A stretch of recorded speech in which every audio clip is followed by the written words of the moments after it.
आज से ठीक 4 साल कबल अब्बा ने ये कहकर मेरे सामने अम्मी को तलाक दे दी थी कि ये औरत बद किरदार है और मेरी बीवी कहलाने के लायक नहीं है। ये बात सुनकर मैं घबरा गई थी और रोने लगी थी। मैंने अब्बू के सामने हाथ जोड़ दिए और बोली, खुदारा अब्बू, हम पर ऐसा जुल्म मत करें। इस भरी दुनिया में आपके अलावा हमारा कोई है ही नहीं। अब्बू मेरी बात सुनकर बोले, तुम्हारा सच में मेरे अलावा कोई नहीं है, मगर ये बात तुम्हारी माँ पर लागू नहीं होती। यकीन नहीं आता तो पूछ ले इनसे। मैंने अम्मी की जानब देखा तो वो बस हैरान और परेशान सी खड़ी थी, मुझसे कुछ बोलती नहीं थी। मैं फिर से अब्बू की मिन्नत समाजत करने लगी थी। मैं बोली, अब्बू मेरी खातर आप ये सब ना करें। आप अम्मी को छोड़ देंगे तो ज़माने वाले हमारे साथ बुरा सलूक करेंगे, अम्मी को कसूरवार ठहराएंगे। तब अब्बू बोले, सानिया तू बिला वजह ही अपने आंसू ज़ाया कर रही हो। एक नज़र अपनी माँ के चेहरे की जानब पे तो देख लो, वो कितनी मुतमिन खड़ी है। तुम ये मत समझो कि मैं तलाक देकर तुम्हारी माँ के साथ किसी किस्म की कोई ज़्यादती कर रहा हूँ, बल्कि ये तो इसकी आज़ादी का परवाना है। न जाने इसने कितनी मिन्नतें मुरादें मानी हैं, इस दिन के लिए कितने पापड़ बेले हैं। तब मैं अम्मी के पास जाकर बोली, अम्मी अपने मुंह से कुछ तो कहें। आप अब्बू से कहें कि वो आपको ना छोड़ें। अगर उन्होंने हमें छोड़ दिया तो हम कहाँ जाएंगे। तब अम्मी बोली, अल्लाह की ज़मीन बहुत बड़ी है, हम कहीं ना कहीं चले जाएंगे। अम्मी के ये अल्फाज इतने सर्द महरी से अदा किए थे कि मेरी रीढ़ की हड्डी में सनसनी दौड़ गई थी। अब वो भी गुस्से से दीवाने हो गए थे।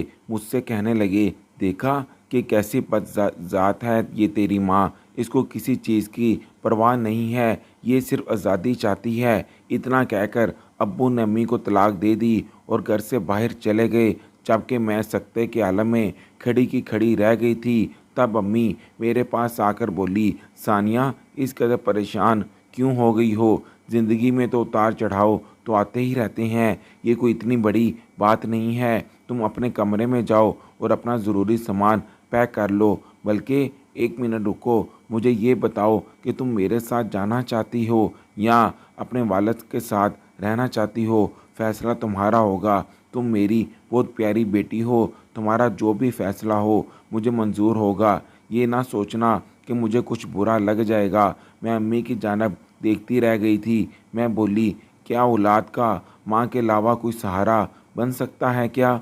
अम्मी ने इस बात पर सर हिला दिया था।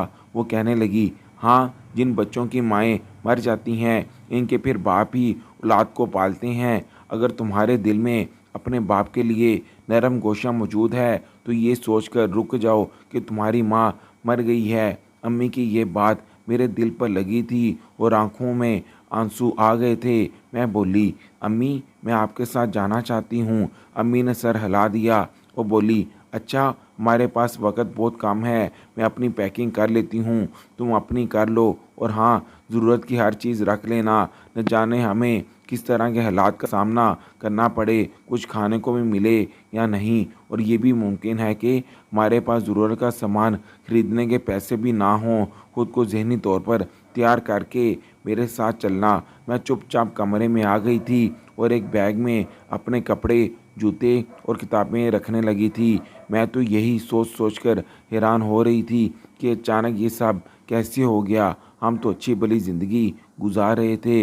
अब्बू और अम्मी एक दूसरे के साथ बहुत खुश थे, फिर वो अम्मी को तलाक कैसे दे सकते थे। मैं जब से पैदा हुई थी मेरी हर ख्वाहिश पूरी की गई थी। मुझे कोई ऐसा दिन याद नहीं जिसमें मुझे किसी चीज़ के लिए तरसना पड़ा था। और अब अम्मी ने ये कह दिया था कि सख्त किस्म के हालात का सामना भी करना पड़ सकता है। खैर, मैं अम्मी के साथ चल दी थी। अब्बू का घर छोड़कर हमेशा हमेशा के लिए हम दोनों माँ बेटी रिक्शे में बैठकर बस स्टेशन पहुंच गई थी और फिर वहां से अम्मी ने लाहौर की टिकट खरीद ली थी।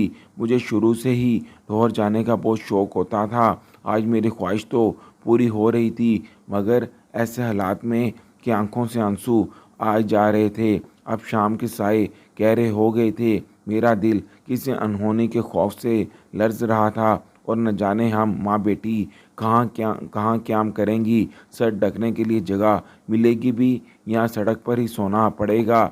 मुझे गहरी सोच में गर्क देखकर अम्मी कहने लगी, क्या बात है सानिया, क्या सोच रही हो? मैं बोली, अम्मी मैं तो सोच रही हूँ कि हम भावलपुर जाएंगे आपके वालदैन के घर, मगर आप तो लाहौर जाने का फैसला कर लिया है। अम्मी ने मेरे सर पर हाथ रखा और मुस्कुराकर बोली, हम किसी पर बोझ नहीं बनेंगे।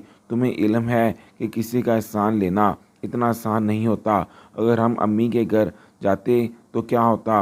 वहाँ कौन सा मेरी माँ जिंदा मौजूद है जो मुझे देखकर खुश हो जाती? इस घर में तो मेरे 3 भाइयों की बीवियाँ हैं जो हम दोनों को देखकर मुंह चढ़ाती हैं, हम दोनों को मुलाजमा बना लेती। मैंने ऐसी ज़िंदगी तो नहीं सोची थी तुम्हारे लिए। हाँ, अगर मैं अकेली होती तो अपनी भाभीियों के जूठे बर्तन धोने में भी मुझे कोई यार महसूस ना होती। मैंने अपनी माँ की जानब बड़े गौर से देखा कि ये कितनी अजीम औरत थी ना, इसने मेरे लिए कितनी कुर्बानी दी थी, लेकिन फिर इसको अबू ने तलाक क्यों दे दी? अबू बहुत गलत किया था। अच्छा हुआ कि मैंने अबू के साथ जाने की बजाय अम्मी को कबूल कर लिया था। न जाने अबू मेरे साथ भी दे बातें या नहीं। खैर, लाहौर स्टेशन आ गया था। हम दोनों उतर गई थी। अम्मी ने मेरा हाथ पकड़ लिया। मैं बोली, अम्मी हम कहाँ जाएंगे? अम्मी ने मेरी बात का कोई जवाब नहीं दिया और रिक्शे वाले को हाथ के इशारे से रोक लिया था। न जाने हम किस मंजिल की जानब रवां दवां थी। अम्मी ने रिक्शे वाले को एड्रेस समझा दिया था। मैंने हैरत से अम्मी की जानब देखा। हम एक गुंजानाबाद इलाके में आ गए थे। अम्मी ने रिक्शे वाले को किराया दिया और एक घर की जानब बढ़ने लगी थी। वो बहुत सी ज़्यादा पुरअसरार जगह लग रही थी। घर के दरवाजे पर एक खूबरू नौजवान खड़ा था जो हमें देखकर मुस्कुराने लगा था और बोला, आपने हमें अपनी खिदमत का मौका दिया, बड़ी खुशी हुई। फिर इसने अम्मी की जानब घर की चाबियाँ बढ़ा दी थी। अम्मी ने भी मुस्कुराकर वो चाबियाँ थाम ली थीं। अम्मी कहने लगी, अब तो हम आपके शहर आ गए हैं, मुलाकातें होती रहेंगी। वो आदमी मुस्कुराकर बोला, ज़हे नसीब, मैं इन बातों को बड़ी अच्छी तरह से समझती थी। वो आदमी जाने लगा और फिर रुक कर बोला, मैं आपके लिए कुछ खाने पीने का इंतज़ाम करता हूँ। अम्मी ने सर हिला दिया और घर का दरवाज़ा खोल कर अंदर आ गई थीं। ये घर मेरे अब्बू के घर से भी ज़्यादा प्यारा था। यहाँ का फर्नीचर देखकर तो मैं हैरान रह गई थी। अम्मी मुस्कुरा रही थीं। मैं बोली, अम्मी ये किसका घर है और यहाँ कौन रहता था? अम्मी कहने लगी, ये घर अब हमारा है और ये आदमी जो कोई भी था, इससे तुम्हारा कोई सरोकार नहीं होना चाहिए। मैंने सर हिला दिया था। तकरीबन 1 घंटे के बाद वो आदमी बहुत से खानों के साथ लौटा था जो कि अम्मी ने दरवाजे से ही पकड़ लिए थे और इसे वापस भेज दिया था। मुझे बेइंतहा भूख लगी थी, इसलिए जैसे ही अम्मी ने खाना बर्तनों में डाला, मैंने फ़ौरन से हाथ धोकर इनके पास आ गई थी। अम्मी ने मेरे सर पर हाथ फेरा और बोली, मैं तुम्हें कभी किसी चीज़ की कमी नहीं होने दूंगी। मैं अम्मी के मुतमिन से चेहरे की जानब देखती रही थी। अम्मी मुझसे ये क्यों कह रही थी कि हमें बहुत ही सख्त हालात का सामना करना पड़ेगा। हो सकता है कि कुछ खाने को भी मिले या ना मिले, जबकि लाहौर में तो कदम रखते ही हमारी रहाइश का भी इंतज़ाम हो गया था और साथ ही हमें बेहतरीन खाना भी मिल गया था। क्या अम्मी ये सब जानबूझकर कह रही थी कि वो मुझे अपने साथ लाना ही नहीं चाहती थी? ये सब बातें सोच सोच कर मैं परेशान होती जा रही थी। मगर फिर हम दोनों की ज़िंदगी ने बहुत से मोड़ लिए थे। अम्मी एक मुलाजमत करने लगी थी। मैंने इनसे मुलाजमत के मुतल्लिक पूछा तो वो कहने लगी कि एक स्कूल की कैंटीन में काम कर रही हूँ। मैंने भी मान लिया कि वो सच ही कह रही होंगी, क्योंकि अम्मी की तालीम भी ज़्यादा नहीं थी और ना ही इनके पास किसी किस्म का कोई तजर्बा मौजूद था। चंद दिन गुजरे तो अम्मी ने मेरा दाखिला बहुत ही अच्छे से प्राइवेट स्कूल में करवा दिया था, जिसकी फ़ीस जानकर मैं हैरान रह गई थी। एक ऐसी लड़की जिसकी माँ स्कूल की किसी कैंटीन में मुलाजमत करती हो, वो इतनी बड़ी फ़ीस कैसे अदा कर सकती थी? मैंने अम्मी से कह दिया था कि मैं इतने बड़े स्कूल में नहीं जाऊंगी, आप मुझे किसी सरकारी स्कूल में ही दाखिल करवा दें, मैं आप पर बोझ बनना नहीं चाहती। अम्मी ने मुझे घूर कर देखा और बोली, तुम अपने नन्हे से दिमाग पर ज़्यादा ज़ोर मत डाला करो। मैं जो कर रही हूँ वो सोच समझ कर ही कर रही हूँ। मैं तुम्हें बहुत कामयाब देखना चाहती हूँ। मैं बोली, अम्मी मगर आप मेरी फ़ीस कहाँ से पूरी करेंगी? अम्मी कहने लगी, ये तो मेरी सर दर्द है ना। तब की सोच सोच कर मैं हलकान हो रही थी। मैं चुप कर गई थी। मैं बेहतरीन स्कूल में पढ़ने लगी थी। हम दोनों माँ बेटी का लाइफस्टाइल बिल्कुल बदल कर रह गया था। अम्मी के रन टन भी पहचाने नहीं जाते थे। वो खुला पैसा खर्च किया करती थी, खुद भी बेहतरीन लिबास पहनती और मेरे लिए भी बहुत अच्छे अच्छे कपड़े लेती थीं। एक दिन अम्मी काम पर गई मगर इन्हें वापसी पर बड़ी देर हो गई थी। अमूमन ऐसा होता था कि मेरे स्कूल से वापसी से पहले ही अम्मी घर वापस आ जाया करती थी, मगर आज घर का दरवाज़ा बंद था। ये तो शुक्र था कि मेरे पास घर की इजाफी चाबी मौजूद थी। भूख से मेरा बुरा हाल हो गया था। फ्रिज में चीज़ें भी पड़ी थी मगर कुछ खाने को दिल नहीं चाहा था। अम्मी की फ़िक्र में मैं खुलती जा रही थी। मैं अम्मी के वापसी के लिए रो रो कर दुआएं कर रही थी। यूं ही वक्त गुजरता गया और शाम के 4 बजे से रात के 8 बज गए मगर अम्मी वापस नहीं आई थी। और फिर जब 10 बजकर 16 मिनट हुए तो घर का दरवाज़ा खुलने की आवाज़ आने लगी थी। मैं भाग कर दरवाजे के पास पहुंच गई। सामने अम्मी खड़ी थी और वो बहुत ही ज़्यादा खुश थी। मैंने इनके पीछे उसी शख्स को देखा था जिसने हमें उस घर की चाबियां दी थीं। वो दरवाजे से ही वापस लौट गया था। अम्मी मुस्कुराती हुई घर के अंदर दाखिल हुई थी। तब मैं फट पड़ी थी। मैं बोली, अम्मी आप कहाँ रह गई थीं? मेरा कुछ तो ख्याल किया होता आपने। मैं कब से आपके इंतज़ार में खुल खुल कर ख़त्म होती जा रही थी। अम्मी कहने लगी, अरे सानिया इतने बड़े बड़े आंसू बहाकर मेरी खुशी को ख़राब तो मत करो। आज मुझे घर आने में इतनी देर इसलिए हो गई क्योंकि मुझे एक बहुत ही बड़े होटल में मैनेजर की जॉब मिल गई है। अब हमारे दिन भी फिर जाएंगे। मेरी तनख्वाह बहुत अच्छी हो जाएगी और मैं दुनिया जहाँ की तमाम नेमतें लाकर तुम्हारे कदमों में ढेर कर दूंगी। मैं बोली, अम्मी आपने पहले ही मुझे किसी चीज़ की कोई कमी होने नहीं दी। अम्मी बहुत खुश लग रही थीं। खैर मुझे इस बात की रत्ती बराबर भी खुशी नहीं हुई क्योंकि अम्मी ने मुझे बताया था क्या वो हर रात लेट ही वापस आया करेंगी। वो रात 8 बजे से पहले नहीं आ पाएंगी, इसलिए उन्होंने मेरे लिए मुलाजमा का इंतज़ाम कर दिया था। इस बात पर मैंने एहतजाज भी किया था कि अम्मी पहले मुझसे मेरा बाप छिन गया है और अब माँ भी दूर हो जाएगी। मैं एक मुलाजमा के सहारे ज़िंदगी कैसे बसर करूँगी। अम्मी के चेहरे पर आज पहली बार मुझे करब नज़र आया था। वो कहने लगी, मैंने तुमसे तुम्हारा बाप नहीं छीना। क्या तुम इसके इल्ज़ामात को सच मानती हो? क्या तुम्हें लगता है कि मैं गलत थी? मैंने नफ़ी में सर हिला दिया और बोली, अम्मी मैं आप पर कभी भी शक नहीं कर सकती। मैं तो आपकी इस जॉब की वजह से परेशान हूँ। अम्मी चुपचाप उठकर अपने कमरे में चली गई थी जबकि वो मेरे लिए माजी की बातें ताज़ा कर गई थी। मुझे आज भी वो दिन याद आ रहा था जब अब्बू ने अम्मी को तलाक दी थी। अब्बू ने अम्मी से कहा था कि तुम बद किरदार हो। जब से हम यहाँ आए थे तब से अम्मी के तमाम सरगर्मियाँ अपनी आंखों के सामने घूम गई थीं। यहाँ आते ही इनके रंग टंग बदल गए थे। अम्मी तो यहाँ किसी को जानती भी नहीं थी। फिर वो कौन था जो हमारे लिए सब कुछ कर रहा था? वो शख्स कौन था जो अम्मी के साथ मुझे अक्सर नज़र आता था? अब चूंकि मैं बड़ी होती जा रही थी इसलिए मेरी सोच का पैमाना भी वसी होता जा रहा था। दिल में ऐसे ख्याल भी आ रहे थे कि जिनको सोचकर ही लर्ज गई थी। मैं खुद को कोसने लगी और अपनी सोचों का रुख मोड़ लिया था। अब ज़िंदगी का नया इम्तिहान शुरू हो गया था। अम्मी बहुत मसरूफ़ रहने लगी थी। मैं इनसे शिकायत क्या करती थी तभी अम्मी ने मेरी मसरूफियत के लिए भी होम ट्यूशन का इंतज़ाम कर लिया था। चूँकि मैं बड़ी क्लास में हो गई थी इसलिए मुझे पढ़ाई पर ज़्यादा मेहनत करना पड़ती थी। मेरे मैट्रिक के इम्तहानात थे तो सर खुजाने का वक़्त भी नहीं मिलता था। इतने इतने दिन गुजर जाते थे, अम्मी के साथ तफसील से बात ही नहीं हो पाती थी। खैर ये दौर भी गुजर गया था और अब मैं इम्तहानात से फ़ारग हो गई थी। जिस दिन मेरा आखिरी पर्चा था उस दिन मैं 16 बरस की हो गई थी। अम्मी मुझे अपने होटल में ले गई थी और मेरे लिए अच्छी सी दावत का अहतमाम किया था। मैं बेइंतहा खुश थी, क्या मुझे सुकून ही सुकून होगा, मगर मैं कहाँ जानती थी कि घर की खामोशी मुझे काट खाने को दौड़ेगी।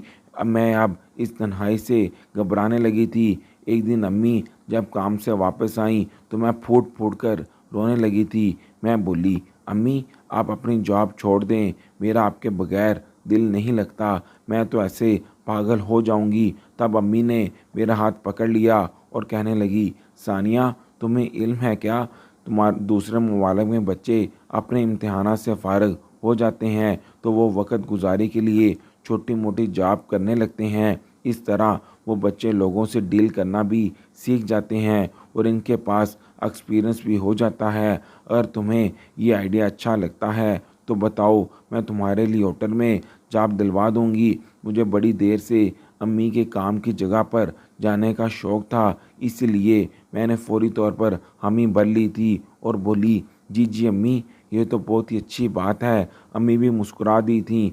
मैंने तो ख्वाब में भी नहीं सोचा था कि होटल पर जाऊंगी और ये काम मेरी कामयाबी की राह खोलेगा, या मुझ पर रिश्तों की हकीकत इस तरह खुलेगी कि मेरा सांस ही मुझ पर तंग हो जाएगा। मैं अम्मी के साथ होटल आने लगी थी। मेरी अम्मी की बात की सब इज्जत किया करते थे। मैं कम उम्र भी थी और मेरे पास कोई तजर्बा भी नहीं था, इसलिए मुझे भी वेट्रेस की जॉब मिल गई थी। मैं बहुत मेहनत और ईमानदारी से काम किया करती थी। यहाँ आकर बहुत मसरूफ़ हो गई थी। ज़िंदगी का एक नया पहलू मेरे सामने खुला था। यहाँ पर काम करने वाली बहुत सी लड़कियाँ मजबूर थीं। ऐसी लड़कियाँ भी थीं जो अपने घरों की वाहद कफ़ील थी। मेरी बहुत सी दोस्तियाँ भी हो गई थीं। हम सब मिलकर लंच किया करती थी। वक़्त अच्छा गुजर रहा था। मेरी तनख्वाह अच्छी थी, मगर मज़े की बात तो ये थी कि मुझे यहाँ पर टिप भी बहुत अच्छी मिला करती थी। मेरा खर्चा बआसानी निकल जाया करता था। अब तो मैं अपने लिए सेविंग भी करने लगी थी। मैंने सोच लिया था कि मैं इतना पैसा जमा कर लूँगी कि अपने कॉलेज की फ़ीस चंद माह खुद दे सकूँ।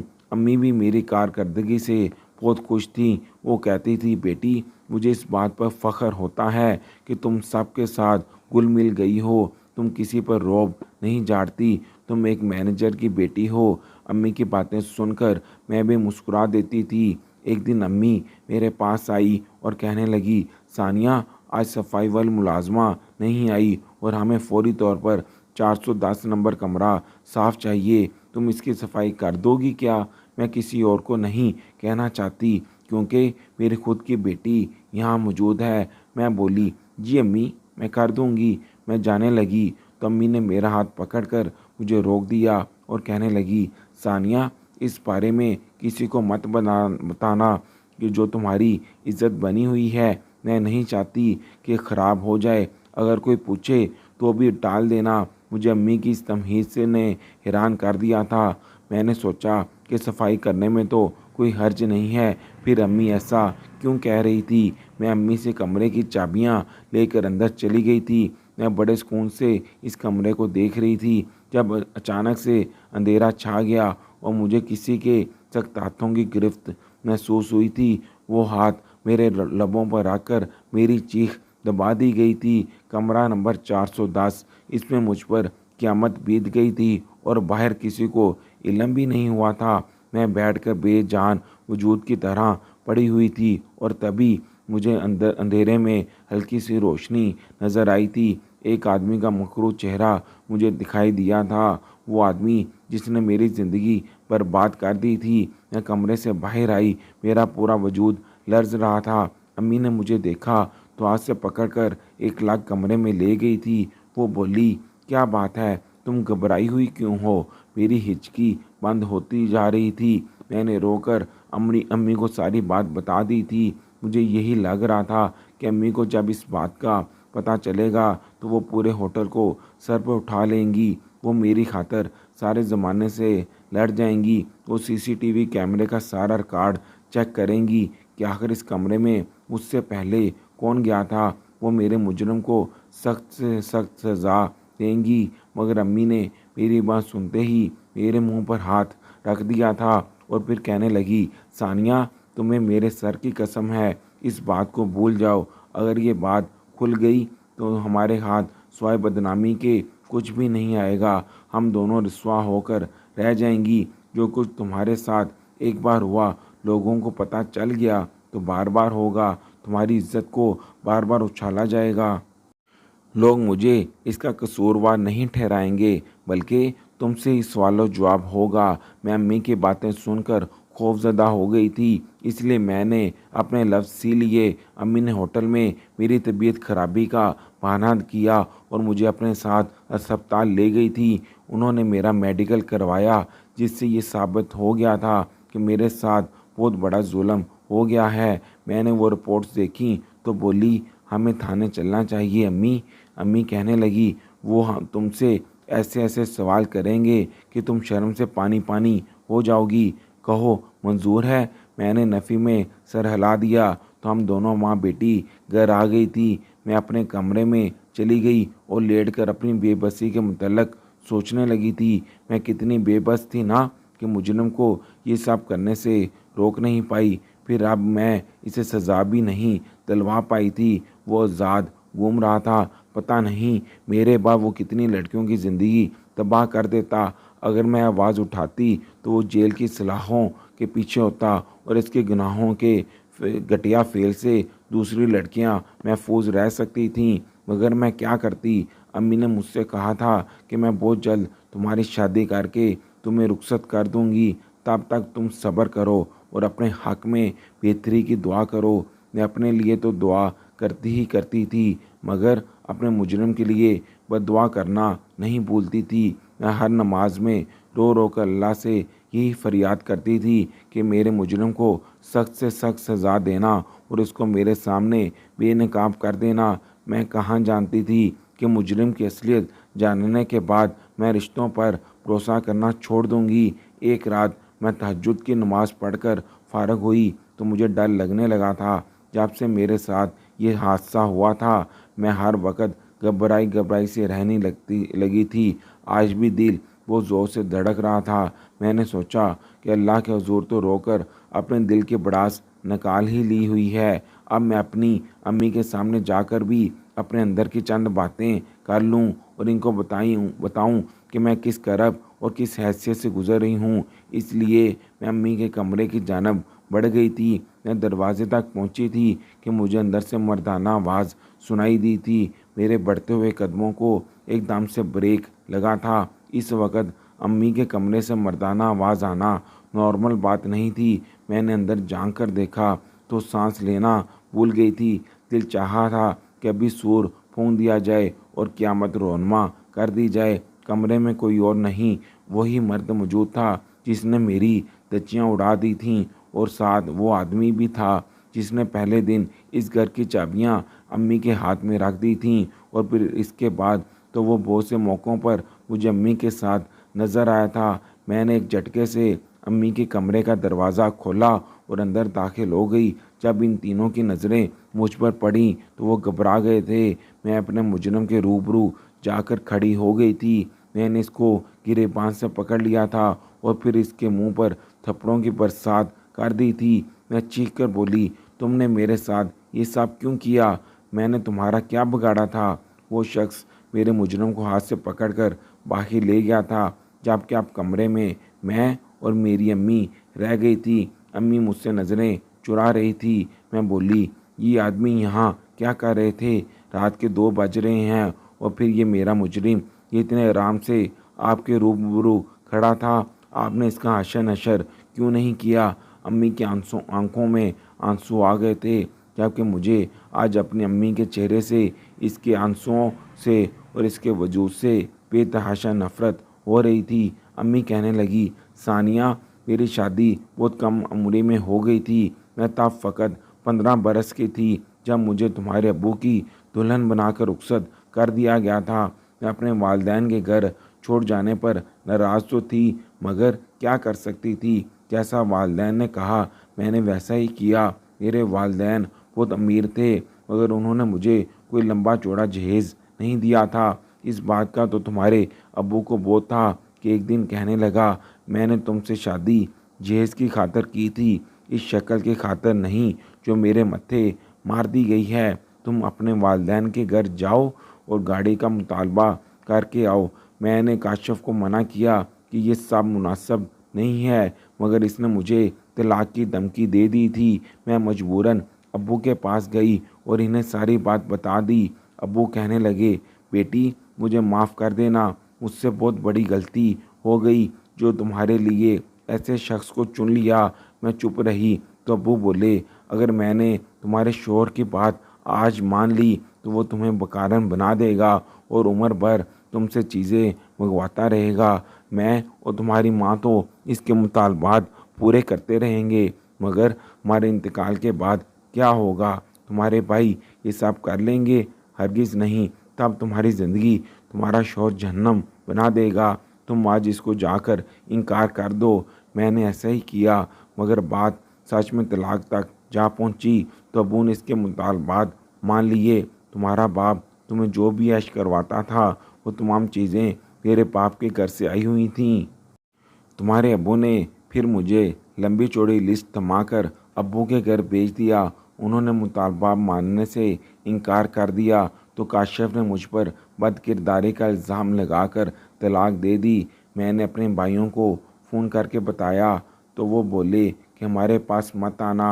मैं ये सब सुनकर टूट गई थी, इसीलिए तुमसे कहा था कि न जाने रहने को जगह मिलेगी भी या नहीं, मगर तभी मुझे एक अनजान नंबर से फ़ोन आ गया था। फिर पता चला कि ये तो हमारा पुराना मुलाज़म था। इसने मुझे बताया कि मेरे वालिद ने मरने से पहले लाहौर वाला घर मेरे नाम कर दिया था और साथ ही 2 दुकानें भी मेरे नाम की थीं।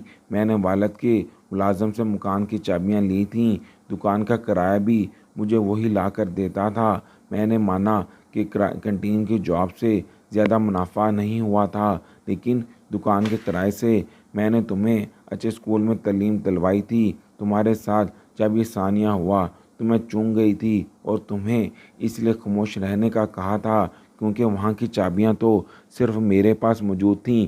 फिर तुमसे पहले वहाँ पर कौन जा सकता था?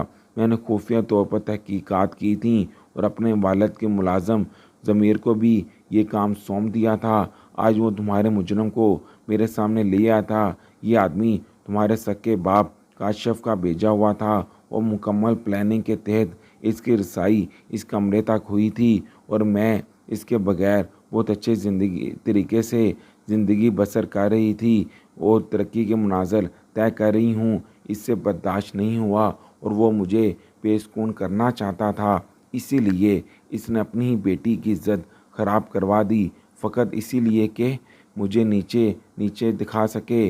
मैं अम्मी की बात सुनकर ठटक गई थी। अम्मी ने मुझे बताया कि मेरे मुजरम को उन्होंने पुलिस के हवाले कर दिया है। अगली सुबह मैं थाने गई थी ताकि अम्मी की बातों की तस्दीक करवा सकूं। अम्मी का एक एक हरफ सच्चा था। वो शख्स मेरे बाप का ही भेजा हुआ था। मुझे तो यकीन नहीं आता कि कोई इंसान इस हद तक भी गिर सकता है। मेरे मुजरम को कानून ने सज़ा दी और बाप को रब ने वो फारिज़दा होकर बिस्तर पर पड़े हैं और इनका परेशान हाल कोई नहीं है। मेरे मुजरमों को तो सज़ा मिल गई है, मगर मैं जो बेसुकून और परेशान हूँ, इसकी कमी को कौन पूरा करेगा? मुझे अब किसी शख्स पर भी एतबार नहीं रहा। जब मेरा सक्का बाप जो मेरा मुहाफिज था वही गद्दार निकला तो फिर किसी और पर भरोसा कैसे मुमकिन है? अगर आपको आज की कहानी पसंद आई है तो वीडियो को लाइक ज़रूर कीजिएगा और अपने दोस्तों के साथ भी शेयर कीजिएगा। और हाँ, अगर आपने अभी तक हमारा चैनल सब्सक्राइब नहीं किया तो इसे ज़रूर सब्सक्राइब करें। मिलते हैं कल एक नई और दिलचस्प कहानी के साथ। अल्लाह हाफिज़।